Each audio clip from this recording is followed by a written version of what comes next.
Hi, folks. I hope that you guys are doing pretty well. So today is Monday, the 30th of June, 2025, and in today's video, I'm going to finishing deciphering for you Isaiah chapter 43. In the last video, I did up to verse 17, and so yesterday I went to one of my favorite libraries and finished it off from verse 18 all the way to 28.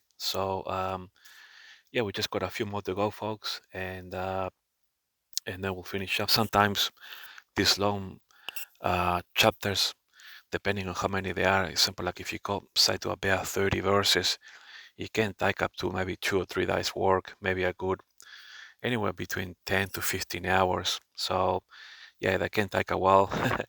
But I enjoy biblical decipherings because I get to learn a lot.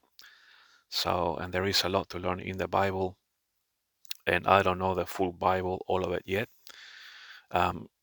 If I was to decipher the whole Bible, especially, the book of the prophets and the book of Psalms, chapter by chapter, it will take quite some time. So I still have a lot in front of me to learn, but that's good. It's a challenge. And it's always refreshing to learn more about the Bible. And when you learn something new, you always say, wow, to yourself. So yeah, the Bible is amazing. It's full of knowledge. All right, folks, let's get into it. Verse 18. Now, verse 18 reads, remember you not the former things, neither consider the things of old. So my commentary here for verse 18, I put, God is sent here to forget about the bondage of 430 years in Egypt and not to give it any importance. God has future plans to make a covenant with his nation Israel. So this verse can therefore be attributed to the entire chapter 19 in Exodus. Example, Exodus 19, verse 5. Therefore, if you will obey my voice, um, indeed, and keep my covenant, then you shall be a peculiar treasure unto me above all people, for all the earth is mine. It's also linked to Exodus 19:6, which reads, and of course, I just told you that you can read all of Exodus chapter 19, but think about the covenant with Moses. God wants the nation of Israel to forget about their bondage because he has new things. He has a covenant that he's going to make, with the nation of Israel, with Moses and so on, okay? So yeah, Exodus 19, verse 6 reads, and you shall be unto me a kingdom of priests and holy nation. These are the words which thou shalt speak unto the children of Israel, okay? So yeah, basically, like I just said, God wants to forget, the nation of Israel to forget about their bondage, even though, of course, it's, psychologically a little bit difficult, especially how they spent 40 years in the wilderness and so on. But God has bigger plans. He has a new covenant with them, with Moses and so on. And he has, new things for them. So, all right then, verse 19, and it reads, behold, I will do a new thing. Okay, so this new thing is actually the covenant with Moses. That's why God is saying, forget about the past, even though it's difficult. I have a new thing for you. Okay, it shall spring forth. In other words, the covenant, and getting the Jewish people to go into Canaan, to conquer Canaan, so they can get the land of Israel. Okay, shall shall you not know it? Of course, the Jewish people will know it because Jesus is going to lead them there. I will even make a way into the wilderness and rivers in the desert. Okay, so for my commentary here, I will do a new thing, uh, and now it shall spring forth. This part, this first part of the prophecy is about God giving the Israelites the land of Canaan. Okay, this new thing, and of course, the covenant as well with Moses.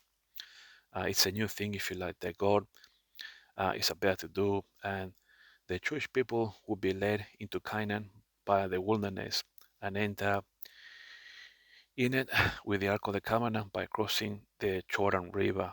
Okay, so this is, of course, follow context from verse 16, where the exodus of bondage from Egypt begins with Moses rushing up his rod and passing through the Red Sea, to eventually the fulfillment, if you like, of Israel getting Canaan and gaining the promised land. So this history can be read in the book of Joshua. See Joshua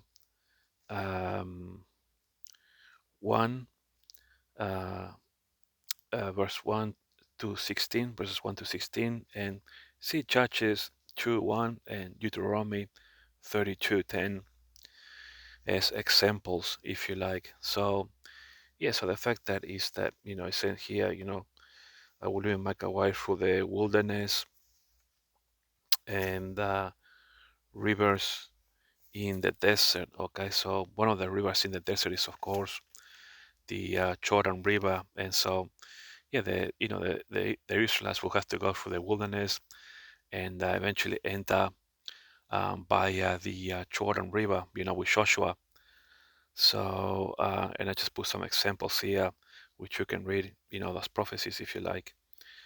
Now, verse 20, the beast of the field shall honor me, the dragons and the owls, because I give waters in the wilderness and rivers in the desert to give drink to my people, my chosen.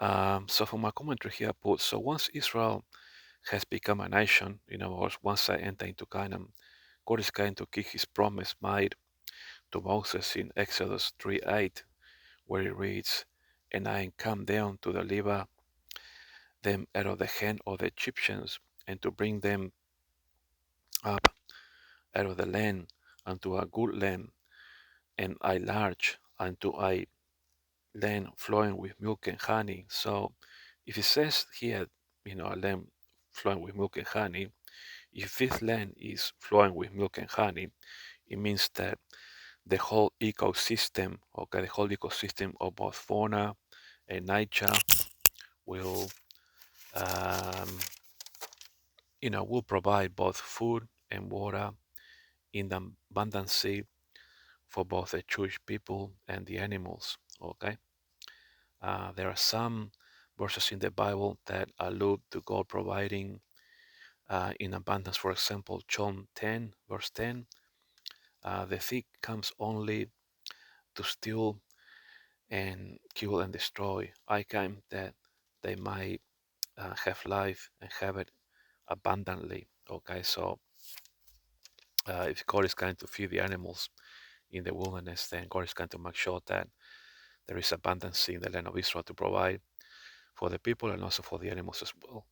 So see also Deuteronomy 8, verses 7 and 8, where it reads, a good land, a land of brooks of water, okay, etc. See, so yes, just have a look at this one in Deuteronomy, because, yeah, the fact that it's going to be a good land, a land of brooks and water, and so on, and that Jesus himself is going to provide the abundance, then that pretty much tells you that, that has says in the prophecy here, that um, the beasts of the field shall honor me, the dragons and the owls and so on, because I keep waters in the wilderness and rivers in the desert to give drink to my people, my chosen. So if you consider all the things that I said here, then God is going to make sure that the ecosystem in Israel will provide, food and water for both the Jewish people and the animals as well, the fauna, the flora, and so on. Now then, verse 21. And there's not many prophecies also either that you can tie to that verse anyway. You just have to sort of like find the ones that you can attach to it. So anyway, verse 21, these people have I formed for myself. Of course, this is the Jewish people. They shall show forth my price. So in my commentary here, I put, God made a covenant with Abraham in Genesis 12:2 and with Moses in Exodus 24:7 to be a holy people and nation unto the Lord. See also Deuteronomy 7:6 and Isaiah 44:21. Okay, and Isaiah 44:21, it reads, "For thou art an holy people unto the Lord thy God.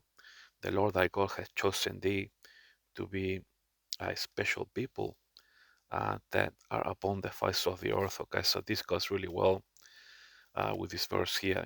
That these people I have formed for myself, they shall show forth my praise. Okay, now a lot of the Psalms talk about praising God and things like that. The fact that God led out the Jewish people from Egypt, okay, God has already shown forth his praise anyway by doing that, Uh, so, uh, so yeah, God has already shown forth his praise onwards, his people and nation, okay? So, see also Exodus 3:8. So, God has already shown his praise by bringing the Jewish people out of bondage from Egypt. So now there's more information in the book of Psalms and so on. So, but anyway, there's many verses, so I gotta keep moving. So, verse 22: "But thou hast not called upon me, O Jacob, but thou hast been weary of me, O Israel."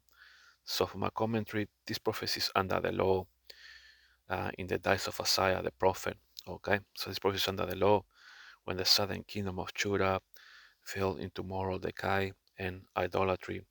So, this verse can be linked to many prophecies, but of my personal and particular uh, interest, I like Isaiah 3:13, and it reads, "The Lord standeth up to plead," okay, and standeth to charge the people.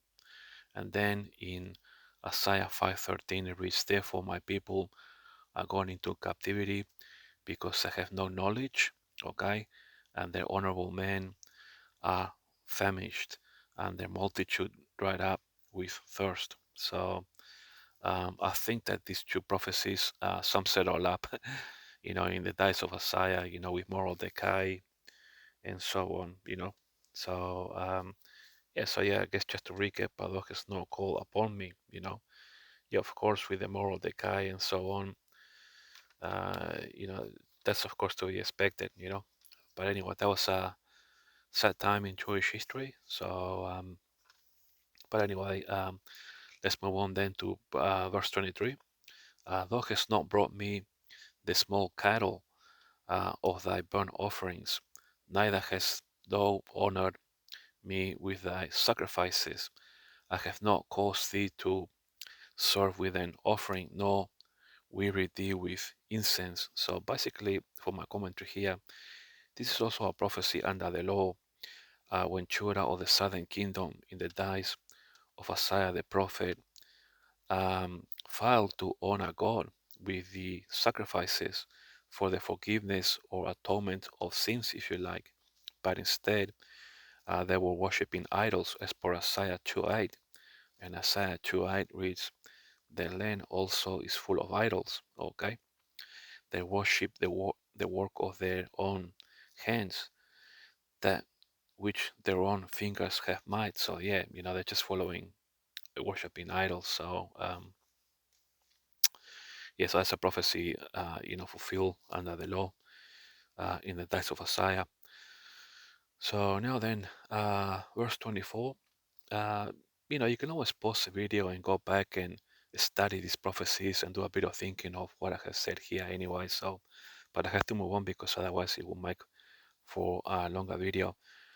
So yeah, for verse 24 it reads, "Thou hast bought me no sweet kind with money, neither hast thou filled me with the fat of thy sacrifices, but thou hast made me to serve with thy sins. Thou hast wearied me with thine iniquities," of course, like it says here, on verse 23, the Jewish people are following after, false idols, worshiping false idols, and they're forgetting God. So, for my commentary here, then, again, this is another prophecy for under the law in the days of Isaiah the prophet, um, when the southern kingdom of Judah weren't honoring God the way they should have, especially with the sacrifices for their atonement of sins, but instead, and according to Isaiah 44:9, they that make a graven image are all of them vanity, and the delectable things shall not profit, and they are their own witnesses. They see not nor know that they might be ashamed. Yeah, of course, like worshiping, idols and so on. Yeah, it was a lot of moral decay. So I think that was quite incredible what happened to the nation of Israel back in the days of Isaiah. When you think about it, like just incredible how collectively all the Jewish people fell into idolatry. It's incredible because you know how can Israel uh, you know how can that happen to Israel? It's just incredible. And but I guess all this was prophesied. After King Solomon left, all this was prophesied that and also Moses prophesied this that the Jewish people were eventually going to fall into idolatry. So even Moses said it too. So it's in the prophecies. Anyway, verse 25. I am he that blotteth out thy transgressions for my own sake. I will not remember thy sins. Now, when you think about this prophecy, the fact that God is going to blot out, the transgressions of the Jewish people, I put here my comment. So this prophecy, when you think about it, it can only happen or come to pass ultimately. Ultimately, I want you to think about this upon the return of Jesus' second coming. And why is that? Because even though, you know, the Jewish people will come back to rebuild the second temple. Okay, when Jesus came, they didn't believe on him, and so this prophecy in verse 25, the only way that God can ultimately forgive, the Jewish people's transgression is upon the second coming of Jesus, upon the return of Jesus' second coming, when finally Jesus will purge away and forgive the sins once and for all. So these promises or prophecies, if you like, are according to Isaiah 1:18, which reads, Come now, and let us reason together, saith the Lord. Though your sins be as scarlet, they shall be as white as snow. Though they be red like crimson, they shall be as wool.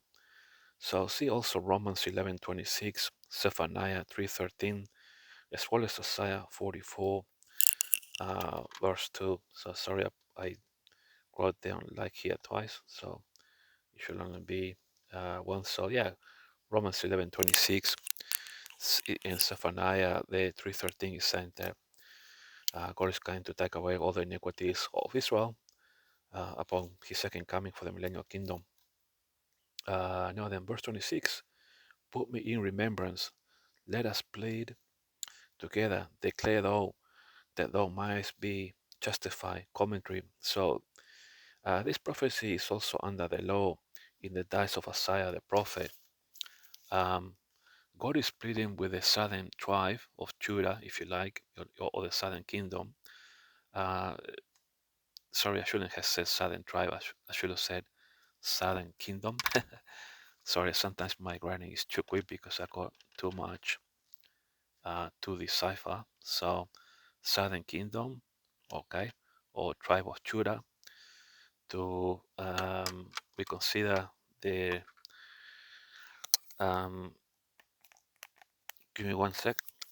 Okay, to reconsider the God of Israel and the covenant with them so that they might be justified and be atoned.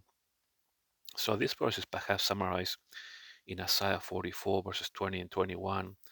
And verse 20 it reads, He feedeth on ashes, a deceived heart hath turned him aside, that he cannot deliver his soul, nor say, is there not a lie in my right hand. So yeah, of course, uh, the southern kingdom here, or the tribe of Judah, was falling into idolatry in the days of Isaiah the prophet.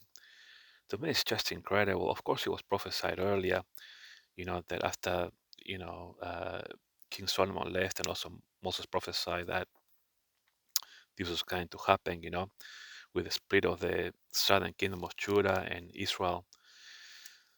So yeah, I just think that it's just astonishing, quite astonishing. But anyway, verse 21 reads, remember this, O Jacob and Israel, for thou art my servant. I have formed thee, thou art my servant, O Israel. Then thou shalt not be forgotten of me. So yeah, this is God making a promise, and God is saying here, hey Israel, you are my servant, and I'm never gonna forget you, despite all the sinning that you're doing, falling into idolatry and moral decay. And don't forget also that I have a covenant with you, and that I'm never gonna forget you, and that neither shall you, Israel, forget the God of Israel. So yeah, it's a prophecy under the law. I just think it's to me it's astonishing, when I read what happened to the nation of Israel when they failed, when the first temple went down and they went into captivity. To me, it's just incredible. But anyway, but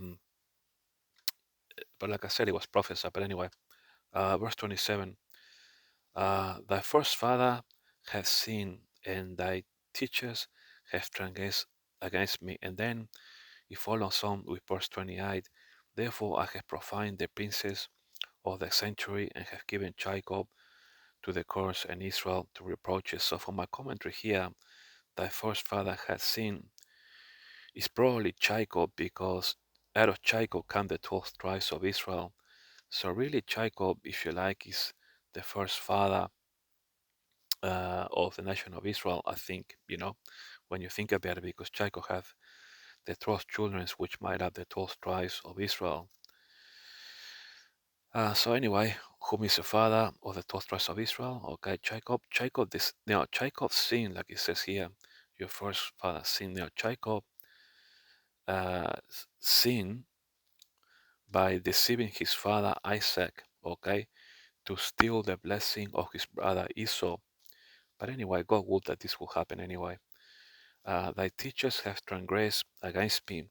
The teachers are the Levite priests and the elders of Israel, whom failed to observe the rituals of the law, okay, in the Torah, under the law. So the southern kingdom fell into idolatry and moral decay. So see Isaiah 44, verses 18 and 19. And on verse 18 of Isaiah 44, it reads, They have not known nor understood. Okay, so the fact that it's saying this, they have not known nor understood, is saying that, the Levite priests are all people who are responsible for the sacrifices and the services of God in the first temple, and also for teaching the people, the Torah, as well as, the elders of Israel who have a responsibility to teach, the teachings of the law and the Torah as well. That they fail, like it says here, they don't understand, for he had shut their eyes, they're not paying attention, that they cannot see, and their hearts, um, the hearts that they cannot understand. So I think it's quite incredible. And verse 19 reads, And none considered in his heart, okay, neither is there knowledge nor understanding to say, I have burned part of it in the fire.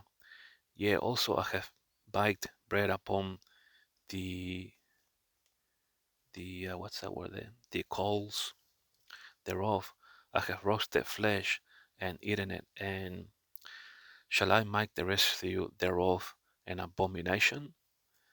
Shall I fall down in the stock of a tree? So yeah, I just think that it's I just think that Isaiah here, in this chapter 44 verses 18 and 19 is making it clear that, you know, the Levite priests and the elders of Israel don't have any understanding. They're shutting their eyes. They cannot see. They don't care about what's in their hearts. They're just completely falling into idolatry. And when you think about it, it's even hard to fathom that, just especially with all the miracles that God has given the nation of Israel. It's just incredible. But anyway, so for verse 28, God has profaned the Levitical priesthood, responsible for the first temple Xerxes and Kai Jacob or the southern kingdom of Judah to the Babylonians. Okay, so see Isaiah 44:11 is a good example how they shall be ashamed together. You know, of course, going into captivity in the Babylonian, into the Babylonian Empire. Okay, and see also Isaiah 1:23, thy princes are rebellious. Of course they are.